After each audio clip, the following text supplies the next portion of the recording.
Thank you very much for coming along this afternoon to listen to our session on delivering active spend management. My name is Jonathan Betts, Sales and Marketing Director for Science Warehouse. Basically, a quick overview of what we're going to cover in today's session. I know you've been probably to quite a few different sessions today, so what is it that we're going to tell you that you can take away?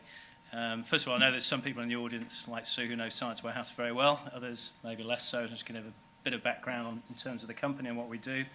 And obviously what we're about is offering e-procurement solutions. So look at a quick snapshot of the sort of e-procurement environment today and come on to what we've called the P2P value gap, which will hopefully become clear as to what that is later in the session and how that can be complemented through having quality content. Also talk briefly about some of the customers we've been working with over the last 10 years, and really what I'm saying today is really reflecting our work we've done with those customers and what we've learnt from some fantastic customers during that time, really. And finish up with a checklist in terms of active spend management, what that's all about. So just quickly, in terms of Science Warehouse, we've been around as a company for 11 years now this March, and the latest terminology is cloud procurement, but we've also always delivered e-procurement via a web-based environment, whether it's cloud or SaaS or online, whatever you want to call it.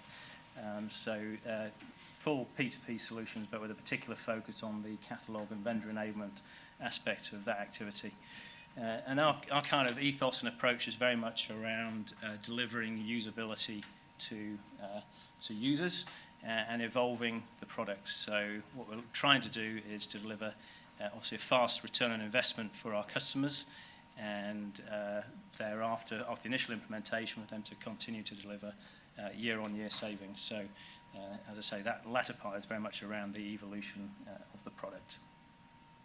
As I briefly mentioned, the offering that we provide is anything from purely vendor enablement through to full P2P, depending on the structure and the systems that the customer has in place. So we can complement an existing back office system, or we can provide the full end-to-end solution for an organisation. And we work across an increasing number of sectors. As the name of the company suggests, we started out very much in the R&D research sector, and a lot of our customers are universities and government-related agencies like MPL, and we're also working with corporates and SMEs, so it's really the whole range. And there's a number of sort of unifying factors to our customers, which I'll come on to in a second. But in addition to the universities and the like, there's construction and manufacturing and life sciences, the types of sectors we work in. As a company, we've been growing quite quickly, and just from the 2011 Plimsoll report on the UK e-business sector, those are our figures from last year, so 43% sales growth versus a decline of 2% for the industry on average. We're amongst the top 10 fastest sales growth companies, and in the top 2 for pre-tax profit return on assets. So we're a profitable company, and the profits we're generating, we're reinvesting in development of the product and the support we provide to customers. And just in terms of those types of customers, what we're really looking to do is help them accelerate their procurement returns. So, and that's typically working with organisations that have a range of challenges. Quite often they have a fragmented user base, so this is where end users that are raising requisitions based in departments in a fragmented way and quite hard to reach and control. Also challenges around a similarly fragmented supply base, so quite often lots of categories to be covered and lots of suppliers to be enabled onto the system.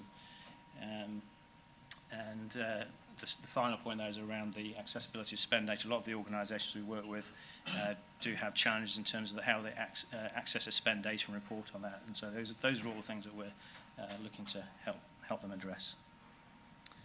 So active spend management, what is all that about? This is how we define that term. So it's about embedding procurement practice and visibility throughout the spend management cycle. And if we just take a snapshot of the typical steps or stages within the spend management cycle, from product selection, transaction processes, vendor management, contract management, As I trained as a scientist, I always like to think about diagnostics and where you can actually measure how we're actually achieving this active spend management, so the control over those processes. So I've listed some of those here. Obviously, it's not a complete list, but to give a sort of flavour of the types of things we might be looking at. So in terms of the sourcing side of things, then it's obviously from a procurement point of view, it's understanding whether your users are making value for money purchasing decisions, whether the purchases they're making are compliant with your contracts that you have as an organisation, for example. In terms of the transaction process, obviously that's very much, again, around compliance and making sure that all the approvals are in place, whatever they may be for the organisation, and they can then be tracked and are fully auditable. In terms of vendor management, obviously, linking back to the contract compliance point, obviously it's around having the approved vendors, what level of vendor approval approved vendors are being used by the organisation, and also measuring the performance of those vendors in terms of fulfilment, responsiveness, etc. And the final stage I put in terms of the contract management side of things, and it's obviously ensuring what percentage or level of products are, or contracts and purchases are under influence in terms of the procurement side of things. Obviously ensuring that products prices are all approved that are available to users, having that control, and obviously measuring of the savings realised throughout the process. So that's a sort of snapshot really of what we're talking about. We're looking at active spend management, so it's really having that reach through to all stages of the spend management cycle and being able to measure that.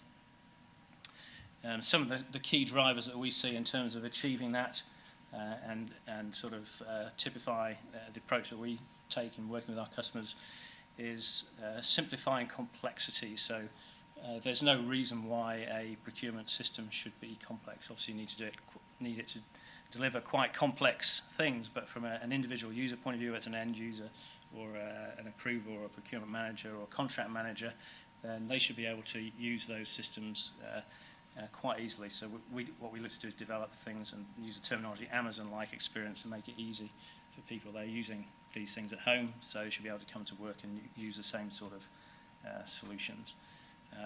Solution evolution, no organisation stands still, whether we're in the public sector or the private sector, there's always change going on. When we start out on an e-procurement or P2P project, the requirements at that stage in time will have evolved 2 or 3 years down the line, so it's ensuring that the product actually keeps pace with what it is that customers are requiring.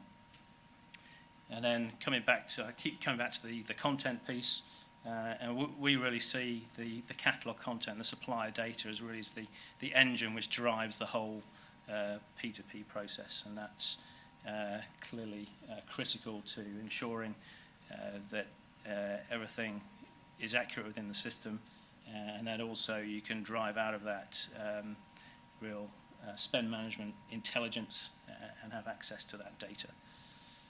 And I think the final point is really it's not about software. Obviously, you need to have functionality and the right features within the products you're using, but for us it's all about enabling the users, so you can have the greatest software in the world, but if it's not actually being used by anyone, then it's not of any value.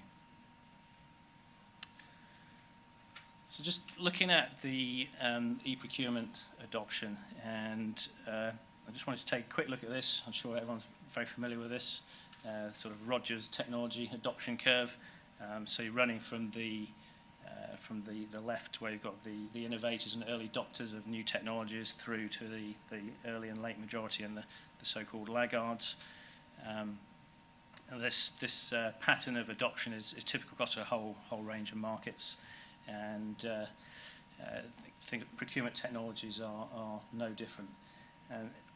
Just taking a quick snapshot, and clearly this will vary by type of organisation and industry, but what you tend to find is that working from the right-hand side back, if you like, those organisations that have not implemented any e-procurement, so in the sort of laggard phase of the status there is sort of doing nothing, or they're planning to do something in the future.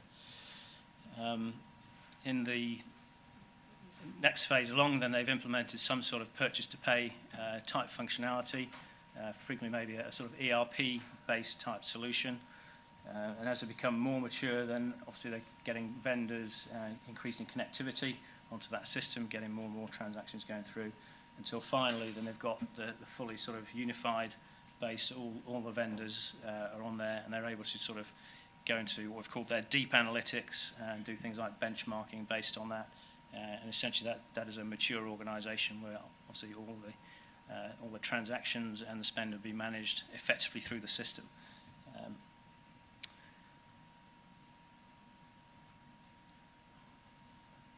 Just recreated that curve there, and just looking at what happens with a lot of organisations. They manage to get so far with that process, and then the value actually starts to deteriorate, and that's what we call the P2P value gap, if you like. So those latter stages of the process, or the timeline, are actually being missed by those organisations. So they're not getting the content onto the system.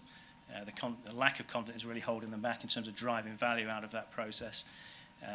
They're not getting the full connectivity with their vendors, and they're therefore not able to get all transactions compliant. They're not able to drive out the spend management data, which actually feeds through into the savings going forward. So obviously the question is how can we fill that gap? So closing the gap.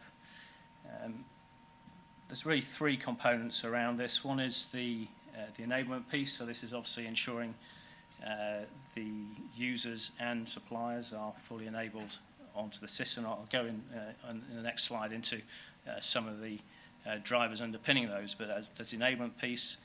There's the evolution piece, so the product development, which I mentioned. So if that is lacking, then again the organisation gets so far. But if the features or functionality are not there to actually take that on to the next stage, then they're not. Again, the value deteriorates for that organisation.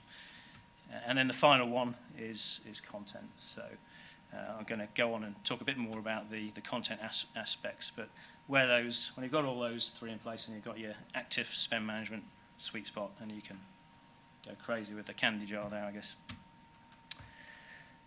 So just drilling down a bit more into those three areas. So on the enablement side, what are the kind of drivers for fulfilling those requirements? On the enablement, we've already talked about the ease of use being a key factor. Obviously, having the right functionality there, if that's a given, really. And again, the supplier coverage. So if you don't have the supplier coverage, then clearly users aren't going to be able to effectively use the system. The evolution thing covers a number of different areas. Really, it's around product development, but I think this is quite important. So obviously, with any kind of procurement application software system, whether web-based or not, then having the solution which is tailored to the requirements of the organisation is quite key. So there's a customisation in order for the individual organisation to drive value out themselves. There's the features element again, in terms of making sure those evolve in line with the requirements of the organisation and the market as a whole. There's areas like performance and security. So these are areas which are developing all the time, really. And obviously it's important that those are maintained to ensure the effective performance of the system. I put in standards there. That's an interesting one in terms of, again, coming back to reporting and the like against your supplier base. And if they're not complying with the standards you have for your system in terms of the content and the like, then clearly, again, the value is going to be lost on that. So that's quite important. A lot of what we do is around working with suppliers to help them comply with e-procurement standards, whether it's classification or the like. And then in terms of, again, with evolution, how easy is it for the system to be upgraded? So clearly, if it's a sort of heavy install type application, then upgrades can be quite onerous. Obviously, web-based applications have a more simple upgrade path, if you like, in terms of new development coming on. And finally, content.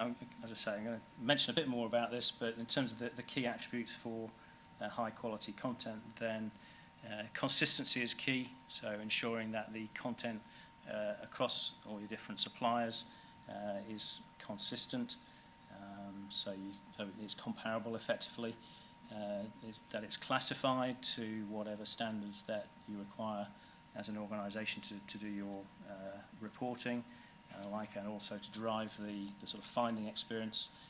Accuracy is obviously key, and part of that is being up to date.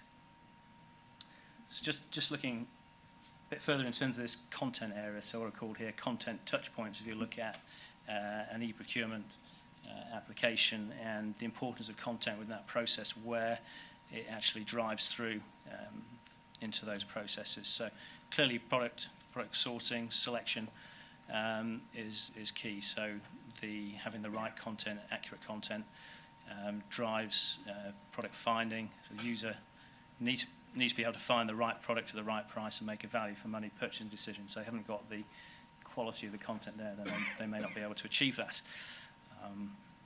Do things like comparisons, etc. And then in terms of obviously the transaction process itself, the orders that are generated from the catalogue are clearly driven by the data which is drawn from the catalogue. So accuracy is key for that ordering process. And similarly for the invoice. So further down in the process, then for your invoice to come in, match against your purchase order, and go into AP, then accuracy of data is key. And then about the acronym procurement business intelligence, again, to be able to report across your supplier base accurately and to generate meaningful spend data clearly requires that content to be high quality. So content is king for achieving this. And as I said, the building blocks of the content, so richness does depend on the area that you're purchasing, the category, but clearly from an individual perspective, purchasing a product, they need to have the right amount of information to make a product decision. If it's some A4 paper, then fine. If it's like a mass spec machine, clearly they need a lot more information. So richness of the data is key in a lot of environments. Consistency we've mentioned. So again, that drives the rapid searching, finding, analysis from a purchasing point of view, a requisitioning point of view, but also from reporting down the line. Categorize, I mentioned, and accurate. So those are the kind of attributes themselves of high quality data, those four areas: high quality content, and those underpin those processes within your spend management cycle.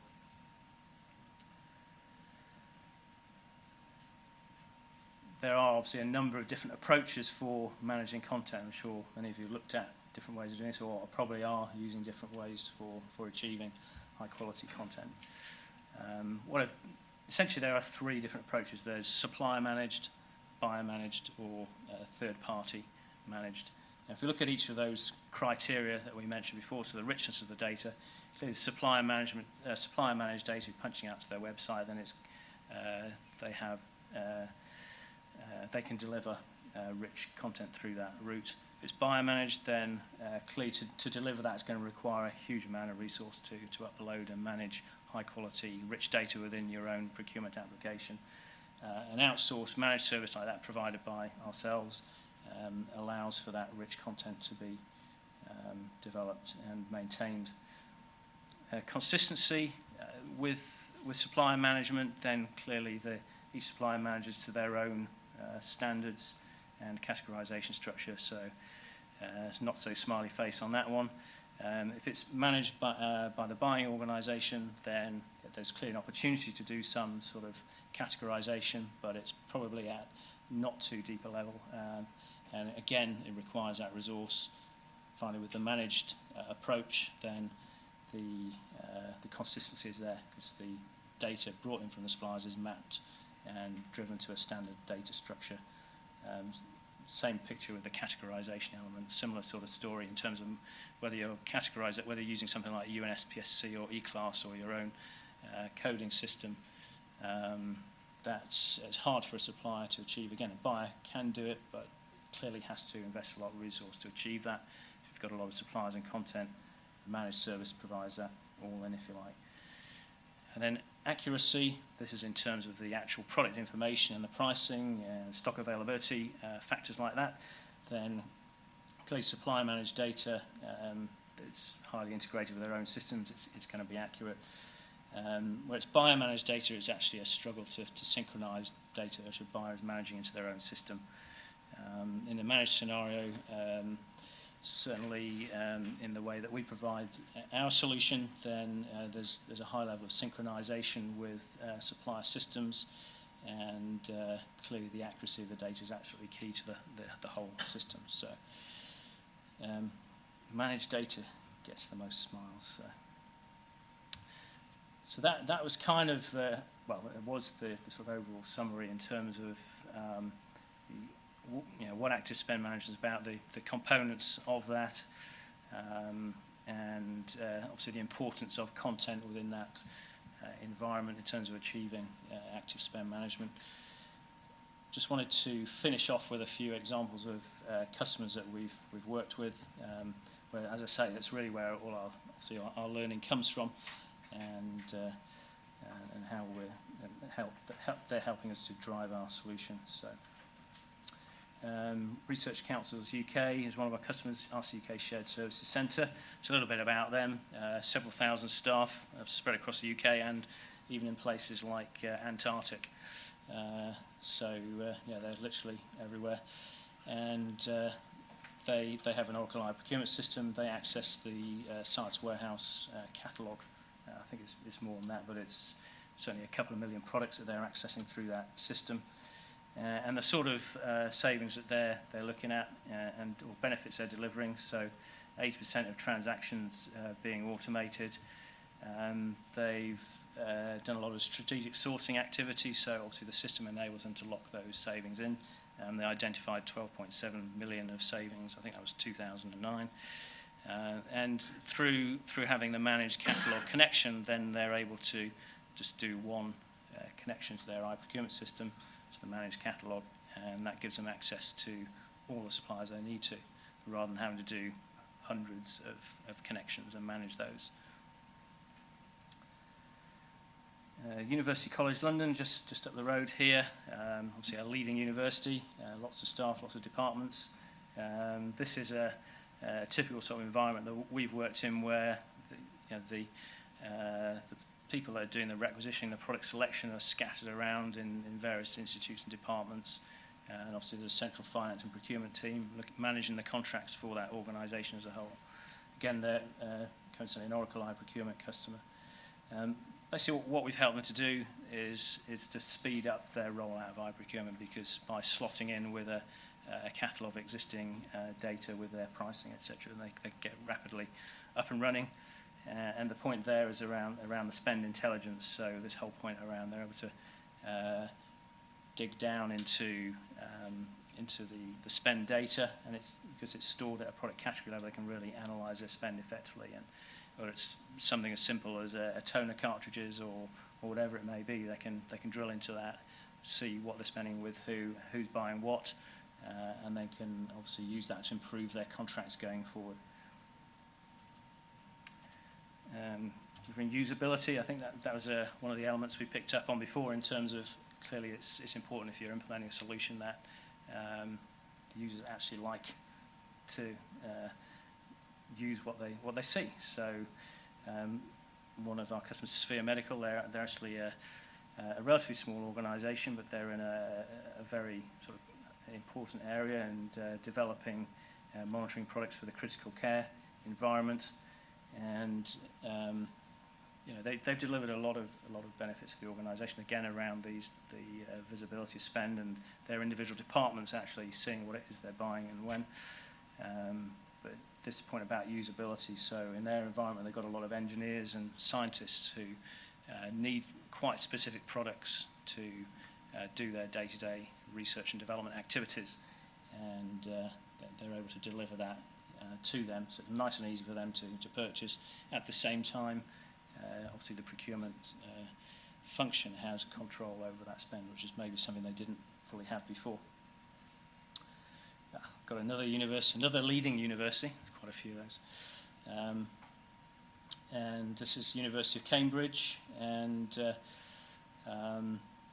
one of the key things with the University of Cambridge was this factor around getting the rapid rollout. So they had the existing system, again, it seemed to have quite a few iProcurement examples here, but they had that Oracle iProcurement, and they were looking to get a rapid rollout to all their users, so they could start generating efficiencies and savings quickly.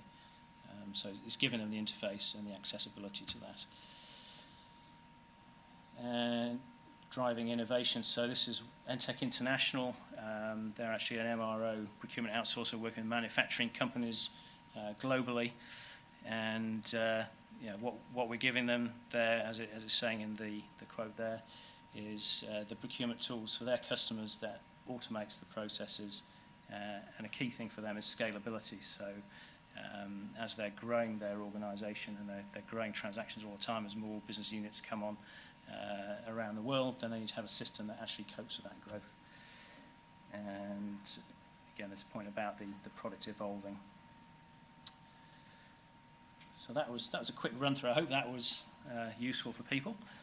Just quickly finish off in terms of so couldn't fit it all on the table. The active spend management checklist. So again, just to remind us, in terms of its embedding procurement practice and spend visibility throughout the spend cycle, the factors that drive into that and enable that. So this point around ease of use for user enablement is obviously key. The full supplier coverage and connectivity.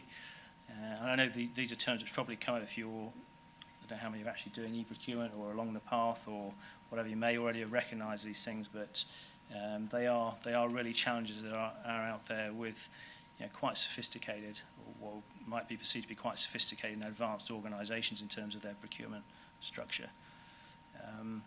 Light touch implementation and maintenance. So this is really around, again, the fast implementation and ease of use. The ongoing maintenance aspect is obviously key as well. This whole point around the evolution that I mentioned. The meaningful management information to drive year-on-year savings. So it's not just about, obviously there's a big benefit when a solution is first implemented and the savings and efficiencies and increased productivity that are generated as part of that process. But it's about ensuring that there are continuing savings. So I'm sure we're all being driven as organisations to make more savings and find yet more savings. So clearly it's about having the tools to enable that.